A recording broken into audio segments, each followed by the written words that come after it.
नमस्कार बहुत स्वागत है आपका सुप्रभात मध्य प्रदेश खबरों के साथ मैं हूं रीनू और बुलेटिन की शुरुआत करते हैं टॉप 50 खबरों के साथ। रेल मंत्रालय ने 109 जोड़ी प्राइवेट ट्रेन चलाने के लिए प्राइवेट पार्टिसिपेशन को लेकर रिक्वेस्ट मांगा है। पूरे देश के रेलवे नेटवर्क को 12 क्लस्टर में बांटा गया है और इन्हीं 12 क्लस्टर में 109 जोड़ी प्राइवेट ट्रेनें चलेंगी। हर प्राइवेट ट्रेन कम से कम 16 डिब्बे की होगी और ये ट्रेन अधिकतम 160 किलोमीटर प्रति घंटे की रफ्तार से चलेगी। इन ट्रेनों का रोलिंग स्टॉक निजी कंपनी खरीदेगी। मेंटेनेंस उसी का होगा। रेलवे सिर्फ ड्राइवर और गार्ड देगा। कांग्रेस के राष्ट्रीय महासचिव प्रियंका गांधी बंगला खाली करने के नोटिस के बाद लखनऊ शिफ्ट होंगी और उनका नया ठिकाना लखनऊ का कॉल हाउस होगा। कॉल हाउस इंदिरा गांधी की मामी शीला कौल का है। मोदी सरकार ने प्रियंका गांधी को बंगला खाली करने को कहा है। प्रियंका को ये बंगला 1 अगस्त तक खाली करना है। उधर प्रियंका गांधी को नोटिस जारी होने पर कांग्रेस ने नाराजगी जताई है। कांग्रेस प्रवक्ता रणदीप सुरजेवाला ने पीएम मोदी और सीएम योगी आदित्यनाथ पर निशाना साधा और कहा कि कांग्रेस ऐसे किसी नोटिस से डरने वाली नहीं है। केंद्रीय रक्षा मंत्री राजनाथ सिंह भारत चीन सीमा विवाद के बीच शुक्रवार को लेह लद्दाख के दौरे पर पहुंचेंगे। रक्षा मंत्री के साथ थल सेना प्रमुख जनरल एमएम रणवने भी लेह आएंगे और रक्षा मंत्री लेह दौरे के दौरान सीमा पर तैनात सैनिकों से मुलाकात करेंगे। शिवराज कैबिनेट का पहला विस्तार आज होने जा रहा है। सुबह 11 बजे राजभवन में सादे समारोह में राज्यपाल आनंदीबेन पटेल नए मंत्रियों को शपथ दिलाएंगी।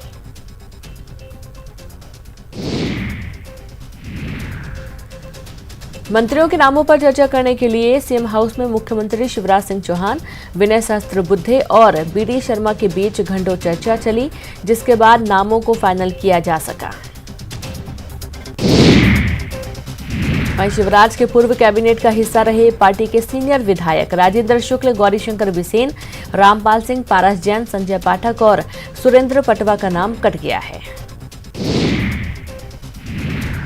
बीजेपी के सीनियर विधायकों को मंत्रिमंडल में जगह नहीं मिलने से होने वाली नाराजगी को दूर करने के लिए प्रदेश प्रभारी विनय सहस्त्रबुद्धे ने सभी से व्यक्तिगत मुलाकात और फोन पर समझाइश दी।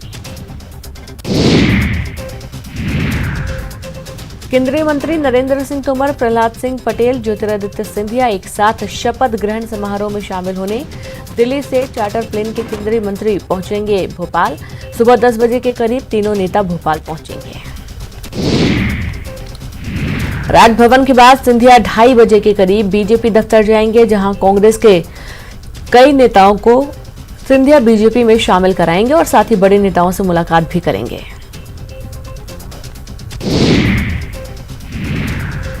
भोपाल दौरे के दौरान ज्योतिरादित्य सिंधिया सीएम हाउस में मुख्यमंत्री शिवराज सिंह चौहान और अपने समर्थक 22 पूर्व विधायकों के साथ बैठक करेंगे और साथ ही सभी पूर्व विधायकों के साथ 1-to-1 चर्चा भी करेंगे।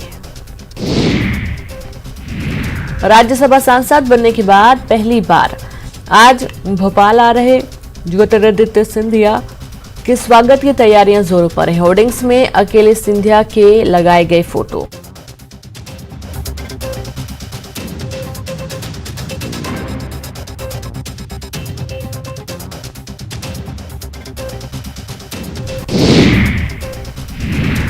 ग्वालियर में शपथ से पहले ही प्रद्युमन सिंह तोमर के बधाई वाले पोस्टर लग गए हैं। प्रद्युमन के भाई देवेंद्र तोमर ने शहर में ये पोस्टर लगाए हैं। पोस्टर में बीजेपी के बड़े नेताओं की तस्वीर लगी है। आज होने जा रहे शिवराज मंत्रिमंडल विस्तार पर कांग्रेस ने तंज कसा। तरुण भनोत ने कहा कि जो विधायक नहीं उन्हें भी बनाया जा रहा मंत्री।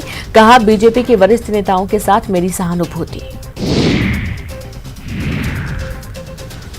आज होने वाले शिवराज मंत्रिमंडल के विस्तार से पहले कल आनंदीबेन पटेल को एमपी के राज्यपाल पद की शपथ ली और राजभवन में एक सादे समारोह में हाई कोर्ट के चीफ जस्टिस ए.के. मित्तल ने उन्हें राज्यपाल पद की शपथ दिलाई। पीसीसी चीफ कमलनाथ सेवा दल की बैठक में शामिल हुए, जिसमें कमलनाथ ने कहा कि एमपी में बीजेपी की सरकार सौदे से बनी है। हमें अपनी आवाज जनता तक पहुंचानी है। पूर्व सीएम कमलनाथ ने बीजेपी प्रदेश अध्यक्ष बीडी शर्मा को लीगल नोटिस भेजा है। ये नोटिस 27 जून को चीन का एजेंट वाले बयान को लेकर भेजा गया। कमलनाथ की छवि को धूमिल करने का आरोप लगाया गया है। प्रदेश के पूर्व मंत्री पीसी शर्मा ने दावा करते हुए कहा कि उपचुनाव में सभी 24 सीटें कांग्रेस जीतेगी और राज्य में फिर से कांग्रेस की सरकार बनेगी। साथ ही शर्मा ने कहा कि जनता जानती है कि हमारी सरकार कैसे गिराई गई। 24 सीटों पर कांग्रेस द्वारा कराए जा रहे सर्वे को लेकर बीजेपी ने कांग्रेस पर निशाना साधा। लोकेंद्र पाराशर ने अपने बयान में कहा कि कांग्रेस को उपचुनाव में उतारने के लिए उम्मीदवार नहीं मिल रहे, कांग्रेस डूबता हुआ जहाज। उपचुनाव से पहले बीजेपी में बगावत दिखने लगी है। पूर्व विधायक भंवर सिंह शेखावत लगातार कैलाश विजयवर्गीय पर निशाना साध रहे हैं और साथ ही शेखावत लगातार कांग्रेस नेताओं के संपर्क में भी हैं। रूस में फंसे भारतीयों को लेकर आज मास्को से इंदौर आएगी एयर इंडिया की स्पेशल फ्लाइट। विदेशी में फंसे प्रवासी भारतीयों को लाने के लिए केंद्र सरकार चला रही है मिशन वंदे भारत अभियान। लॉकडाउन में रद्द हुई हवाई उड़ानों के टिकट का किराया एयरलाइंस कंपनियां वापस करेंगी। एजेंट के जरिए रकम वापस होगी। पैसा लौटने में थोड़ा वक्त लग सकता है।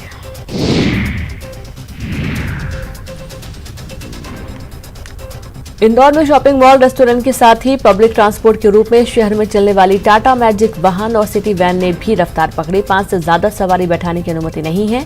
मॉल में गेमिंग जोन और मल्टीप्लेक्स अगले आदेश तक बंद रहेंगे। कोरोना संक्रमण के चलते देवी अहिल्या विश्वविद्यालय ने प्रवेश से जुड़ी प्रक्रिया में किया बदलाव। 20 विभागों के 110 कोर्स में मेरिट आधार पर मिलेगा दाखिला। शारीरिक दूरी का भी करना होगा पालन। 50-50 विद्यार्थियों का होगा ग्रुप। राज्य शिक्षा केंद्र ने 5वीं कक्षा तक के छात्रों की ऑनलाइन कक्षाओं पर लगाई रोक। आदेश के विरोध में स्कूल प्रबंधन कर रहा कोर्ट जाने की तैयारी। सभी स्कूल पालकों से ऑनलाइन क्लास शुरू करने के लिए ले रहे फीडबैक।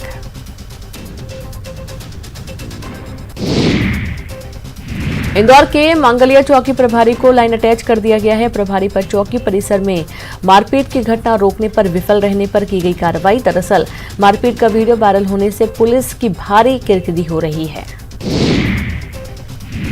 बताया जा रहा है कि गांव कुछ दबंग ग्रामीणों को खेत में काम करने से रोक रहे थे, जिस पर पीड़ित पक्ष शिकायत करने थाने पहुंचा तो दूसरा पक्ष भी थाने पहुंचकर मारपीट करने लगा, जिसमें 6 से अधिक लोग घायल हो गए हैं। वहीं दोनों पक्षों में मारपीट करने वालों को गिरफ्तार कर लिया गया। इंदौर में घर के बाहर टोना टुटका करने की आशंका को लेकर 2 पड़ोसियों के बीच विवाद हो गया।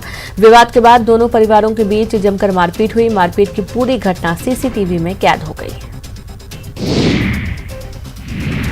माफिया जीतू सोनी का बेटे विक्की सोनी ने थाने में सरेंडर कर दिया है। जीतू सोनी की गिरफ्तारी के बाद परिवार पर दबाव बन रहा है। विक्की सोनी पर कई मामले दर्ज हैं और उस पर 5,000 रुपए का इनाम था। उज्जैन जिला अस्पताल में पुलिस के जवान ने डॉक्टर की पिटाई कर दी। मरीज को भर्ती कराने को लेकर विवाद हुआ था। वहीं मारपीट को लेकर अस्पताल के कर्मचारियों में नाराजगी है। बड़वानी के सिंधवा में पीएनबी बैंक कर्मियों की सूझबूझ से लूट की घटना को टाल दिया गया। दरअसल बैंक में हथियार लेकर घुसा युवक और कैश की मांगने लगा, लेकिन बैंक कर्मियों ने उसे भरोसा दिला दिया कि कैश नहीं है, जिसके बाद बदमाश युवक सभी को बंधक बनाकर फरार हो गया। विदिशा में रेलवे पुलिस का अमानवीय चेहरा सामने आया है। दरअसल ट्रेन से कटने से हुई मौत के बाद पुलिस शव को हाथ ठेले से अस्पताल ले गई। इतना ही नहीं, एम्बुलेंस के इंतजार में शव 1 घंटे तक ट्रैक पर ही पड़ा रहा।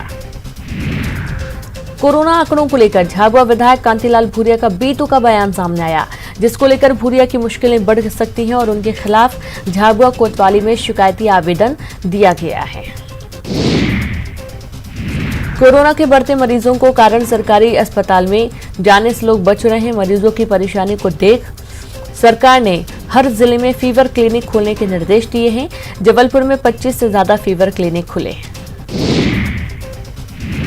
हाईकोर्ट ने जबलपुर में कोरोना के अलावा डेंगू, चिकनगुनिया और जीका वायरस के खतरे की आशंका पर गंभीरता जताई। कलेक्टर और नगर निगम कमिश्नर से पिछले 3 साल में मच्छरों से निजात के लिए उठाए गए कदमों की रिपोर्ट मांगी। उमरिया में एक बार फिर कोरोना ने दस्तक दी है। 15 दिनों बाद जिले में एक युवक कोरोना से संक्रमित होना पाया गया, जिसे तत्काल जिला अस्पताल में आइसोलेट कराया गया। 18 जून को उमरिया कोरोना मुक्त हो गया था, लेकिन एक बार फिर मरीज मिलने से प्रशासन हरकत में आ गया। टीकमगढ़ में कोरोना के बढ़ते मामलों को लेकर प्रशासन अलर्ट हो गया है। शहर में बगैर मास्क के घूम रहे लोगों को सबक सिखाया और इन लोगों से कान पकड़कर उठक बैठक भी लगवाई गई और अब तक यहां 46 मामले सामने आ चुके हैं। कोरोना संक्रमण से बाहर आए कांग्रेस विधायक कुणाल चौधरी की चौथी कोरोना रिपोर्ट भी नेगेटिव आई है। कोरोना गाइडलाइन के तहत फिलहाल कुणाल चौधरी क्वारंटाइन रहेंगे। पूर्व मुख्यमंत्री दिग्विजय सिंह ने भोपाल के महाराष्ट्र भवन में अच्छी बारिश और किसानों के हित के लिए विशेष पूजा की। दिग्विजय सिंह के साथ ही पूर्व मंत्री पीसी शर्मा और कई कार्यकर्ता भी रहे और पूजा पाठ के दौरान सोशल डिस्टेंसिंग का भी ख्याल रखा गया। आगर मालवा में तेज बारिश ने जनजीवन अस्त व्यस्त कर दिया। बारिश के कारण नदी नाले उफान पर आ गए। इंदौर कोटा राजमार्ग पर एक नाले के उफान पर आ जाने से राजमार्ग बंद हो गया। बारिश ने आपदा प्रबंधन की पोल खोल दी है। पुलिया पर तेज बहाव के बावजूद वाहन और पैदल लोग निकलने लगे। इन्हें रोकने वाला कोई नजर नहीं आया। ग्वालियर नगर निगम द्वारा शहर में बनाए गए 45 सार्वजनिक शौचालयों के ठेके में भ्रष्टाचार का आरोप लगा है। स्वच्छ भारत मिशन के प्रोजेक्ट में बिना अधिकार के ही नगर निगम आयुक्त ने 7 करोड़ 54 लाख रुपए की मंजूरी दी है। ठेका कंपनी से 5% बैंक गारंटी भी जमा नहीं कराई गई। ग्वालियर में कांग्रेसियों ने केंद्र सरकार के खिलाफ प्रदर्शन किया। किला गेट से घास मंडी तक बैलगाड़ी रैली निकाली। पेट्रोल डीजल की बढ़ती कीमत और महंगाई को लेकर विरोध किया। डीजल की लगातार बढ़ी कीमतों के बाद अब जबलपुर में सब्जियों के दाम आसमान पर पहुंच गए हैं। टमाटर जहां 70 से 100 रुपए किलो में बिक रहा है, तो वहीं शिमला मिर्च भी 100 रुपए किलो तक पहुंच गया है। मां नर्मदा के तट पर बसी संस्कार धानी में इस साल शिव भक्त कांवड़ यात्रा नहीं निकाल सकेंगे। कोरोना महामारी को देखते हुए जिला प्रशासन और सरकार के धर्मगुरुओं ने सभी प्रकार के धार्मिक आयोजनों को रद्द करने का फैसला किया है। बुधवार को जिला प्रशासन की ओर से बुलाई गई शांति समिति की बैठक में कांवड़ यात्रा रोकने का निर्णय सर्वसम्मति से लिया गया। दरअसल प्रदेश में सबसे पहले कोरोना मरीज जबलपुर में ही मिले थे, जिसके बाद से अभी तक 412 मरीज कोरोना संक्रमित पाए गए हैं। कैलाश विजयवर्गीय उज्जैन में महाकालेश्वर के दर्शन करने पहुंचे। उनके साथ रमेश मेंदोला नंदी हॉल में प्रवेश वर्जित होने के बावजूद भी अपने समर्थकों के साथ दर्शन करने के लिए गए। बीजेपी विधायक आकाश विजयवर्गीय ने शंकर भगवान पर फिल्म बनाई है, जिसका टीजर रिलीज किया गया। प्रसन्न महादेव नाम से बनी ये शॉर्ट फिल्म गुरु पूर्णिमा पर 5 जुलाई को रिलीज होगी। बैतूल पुलिस ने लोगों को आत्महत्या से बचाने के लिए आसपास अभियान की शुरुआत की है और इस अभियान के तहत डिप्रेशन से घिरे लोगों की काउंसलिंग की जाएगी, लेकिन उनके डिप्रेशन की वजहों को गोपनीय रखकर उसके समाधान ढूंढे जाएंगे। और एक छोटा सा ब्रेक, जल्द हाजिर होंगे।